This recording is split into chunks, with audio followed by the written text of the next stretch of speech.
મોટો પગ છે.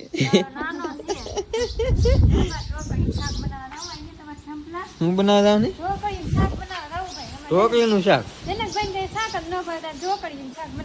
ઢોકળીનું બનાવ તો મારે જોઈ લો આ ઢોકળીનું શાક કેવી રીતે બને એમ.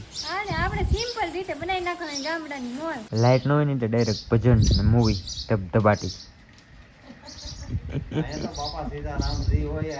વાહ પછી આંધણ મેકી દો તેલ મરચું નાખીને આંધણ થઈ ગયા તો ઢોકળી બનાવી નાખ. આપણે સિમ્પલ રીતે બનાવીએ એમ. એવું હાલ છે ને બહાટી થોડે હું ઈ શાક હે તો કઈ ન હોય ને તે અમારે ઢોકળી બને. એ થાય કે બનાવી નાખવાનું ફટાફટ ઉતાવળ હોય ને કઈ ટમેટા ને ડુંગળી નાખવાનું હોય. હવે તો આંધણ મેકીને ઢોકળી ઓર દેવાનું હોય. એટલે તો બસ ડાયરેક્ટ ઢોકળી નથી બનતી, ખાલી ઢોકળીનું શાક બનાવે છે અમારા આશુબેન. મરચું નાખી દઉં થોડુંક નાખવું હજી પાછું લોટ બાંધી કે એમાં નાખી એટલે પાછું મોબાઈલ થી કેવી રીતે પૈસા કમાવાની મારથી સાંભળ. એ કરતા રિયલ ગેમ છે ઇન્ડિયાની. ડેલી લાખો લોગ રમે છે, ડેલી લાખોમાં કમાય પણ છે. બાઈમાં લિંક છે, ત્યાંથી ડાઉનલોડ કરો, અન કરો અને ઘણા બધા પૈસા કમાવા મારી ઘડે.